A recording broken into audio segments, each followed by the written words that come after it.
Hello students, men's education online classes में आप सभी 9th वाले विद्यार्थियों का बहुत बहुत स्वागत है।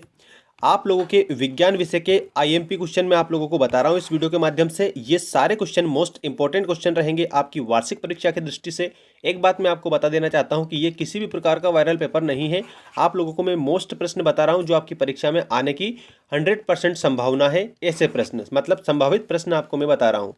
चैनल को सब्सक्राइब कर लेना। अगर आपको ये पीडीएफ चाहिए तो हमारा जो टेलीग्राम चैनल है जिसका नाम है मेंस एजुकेशन, उसको भी आप ज्वाइन कर सकते हैं और उसकी जो लिंक है हमने चैनल के अबाउट सेक्शन में जोड़ रखी है, तो वहाँ पर जाइए आप, पूरी लिंक आपको मिल जाएगी। जैसे ही क्लिक करेंगे तो डायरेक्टली आपको एक चैनल मिलेगा जिसमें आप लोगों को ज्वाइन हो जाना है ताकि आपको पीडीएफ मिल जाए। तो देखिए, आज मैं आपको विज्ञान विषय के मोस्ट इंपॉर्टेंट 10 प्रश्न बताऊंगा जो आपके वस्तुनिष्ठ प्रश्न रहेंगे। तो पहला प्रश्न देखिए, ध्वनि की उच्चता किस पर निर्भर करती है? आपके ऑप्शन है आवृत्ति, तरंग दैर्घ्य, आयाम या फिर त्वरण। तो याद रखिए, ध्वनि की जो तीव्रता है वो आयाम पर निर्भर करती है। तो इसका करेक्ट आंसर आपको याद रख लेना है, ऑप्शन नंबर सी आपका करेक्ट आंसर होगा। इसके बाद में नेक्स्ट क्वेश्चन आप देखिए, आपकी स्क्रीन के सामने आ चुका है।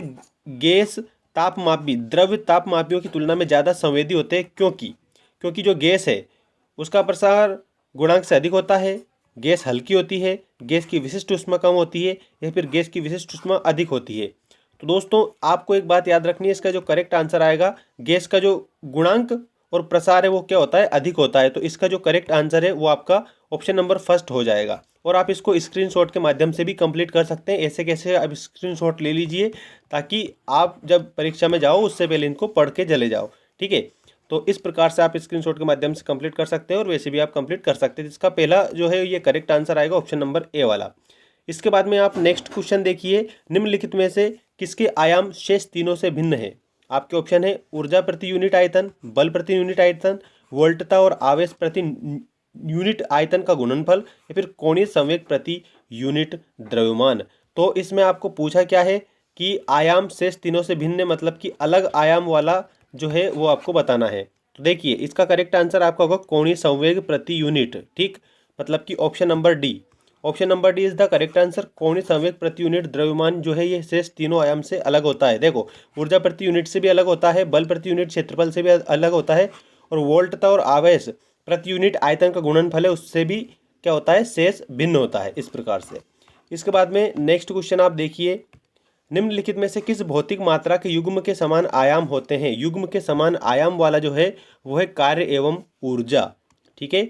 कार्य एवं ऊर्जा, मतलब कि option number C is the correct answer.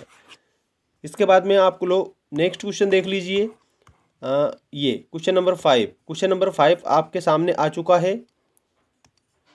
जल खींचने वाले विद्युत पंप द्वारा हम बदलते हैं। देखो, जो विद्युत पंप होता है उस जो जल खींचता है, जिसको अपन एक मिनट बता सकते हैं, जिसको जनरेटर या फिर इंजन हम बोलते हैं, ठीक है, वो क्या करते हैं, जल को खींचते हैं।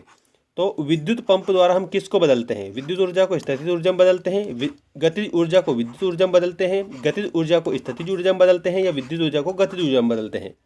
तो इसमें आपको याद रखना है, विद्युत ऊर्जा को स्थितिज ऊर्जा में बदलते हैं। देखो, विद्युत ऊर्जा को किस में बदलते हैं? स्थितिज ऊर्जा में बदलते हैं, और जल खींचने वाले पंप के द्वारा। इसके बाद में नेक्स्ट क्वेश्चन आप देखिए, यदि ऑक्सीजन का घनत्व हाइड्रोजन से 16 गुना हो तो उसकी तद अनुरूपी ध्वनि के वेग का अनुपात क्या होगा? मतलब कि आपको यहाँ पर बताना क्या है, ध्वनि जो है, ध्वनि के वेग का, वेग मतलब होता है चाल, ठीक है, उसका क्या बताना है आपको, अनुपात बताना है। क्या अनुपात होगा? यदि ऑक्सीजन का घनत्व कितना है, हाइड्रोजन से 16 गुना, हाइड्रोजन से कितना होगा, 16 गुना होगा, तो ध्वनि का वेग अनुपात जो है दोस्तों वो आपका आ जाएगा 1.4। 1.4 इज द करेक्ट आंसर, आपको याद रख लेना है। इसके बाद में नेक्स्ट क्वेश्चन आप देखिए, थर्मामीटरों में आमतौर पर पारद का प्रयोग किया जाता है क्योंकि इसमें, देखो, थर्मामीटर में किसका प्रयोग किया जाता है? पारा का प्रयोग किया जाता है, ये भी आप याद रखिए, क्योंकि इसमें उच्च अधिक तरलता होती है, उच्च सघनता होती है, उच्च चालकता होती है, या फिर उच्च विशिष्ट ऊष्मा होती है। तो इसमें आपको याद रख लेना है, इसमें उच्च चालकता होती है, ठीक है। थर्मामीटर में किसका उपयोग किया जाता है? तो याद रखना, पारे का उपयोग किया जाता है क्योंकि उसमें उच्च चालकता होती है। नेक्स्ट क्वेश्चन आप देखिए, किसी पिंड की उस गति को क्या कहते हैं जिसकी कुछ समय के अंतराल के बाद पुनरावृत्ति होती रहती है?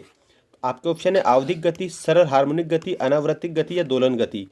तो इसमें आपको करेक्ट आंसर बताना है आवधिक गति। देखो, सारे में क्वेश्चन आपको जल्दी जल्दी इसलिए बता रहा हूँ ताकि आपका समय भी व्यतीत ना हो और आप जल्दी से स्क्रीनशॉट लेकर भी कंप्लीट कर सके। आवधिक गति इज द करेक्ट आंसर, जो कि आपका ऑप्शन नंबर फर्स्ट में ही दे रखा है। ये क्या है, किसी भी पिंड की उस गति को कहते हैं जिसकी कुछ समय के अंतराल के बाद पुनरावृत्ति होती है, मतलब कि एक बार फिर आता है, ठीक है, पुनरावृत्ति होती है। तो इसका करेक्ट आंसर ऑप्शन 1 होगा। इसके बाद में नेक्स्ट क्वेश्चन आप देखिए, एक आदर्श गैस के अणुओं में औसत ऊर्जा गतिज ऊर्जा किसके अनुपात में होती है। मतलब कि एक बात समझिए, इस प्रश्न को पहले समझिए। एक आदर्श गैस के जो अणु होते हैं, ठीक है, उनमें औसत जो ऊर्जा है, ठीक है, औसत जो ऊर्जा है वो किसके अनुपात में होगी। आपके ऑप्शन है अणुओं के वेग के अनुपात में होगी, अणुओं के द्रव्यमान के अनुपात में होगी, गैस के परमताप के अनुमान में होगी, या फिर पर्यावरण के तापक्रम पर होगी। तो इसमें आपको याद रखना गैस के परमताप, गैस के परमताप के अनुपात में होगी। तो ये ऑप्शन नंबर सी हमारा करेक्ट आंसर हो जाएगा। इसके बाद में नेक्स्ट क्वेश्चन देखिए आप, ध्वनि प्रदूषण की यूनिट क्या है। देखो ये यहाँ पर पूछा क्या है कि ध्वनि प्रदूषण को हम कैसे मापते हैं, ठीक है, कैसे मापते हैं, उस इकाई को आपको बताना है, ठीक है। आपके ऑप्शन देखिए, डेसिबल है, डेसिमल है, या पीपीएम है, या उपरोक्त में से कोई नहीं। तो इसमें डेसिबल करेक्ट आंसर आएगा। ध्वनि प्रदूषण स्तर की जो मापक इकाई है वो डेसिबल होती है, ठीक है, याद रखिए decibel is the correct answer. दोस्तों चैनल को सब्सक्राइब नहीं किया है तो चैनल को सब्सक्राइब कर लेना, और इस प्रकार की आपको घंटी दिखाई दे रही है उसको जरूर ऑल पर क्लिक कर देना ताकि आपको डेली की अपडेट मिलती रहे। Thanks for watching, take care all of you, best of luck for your examination.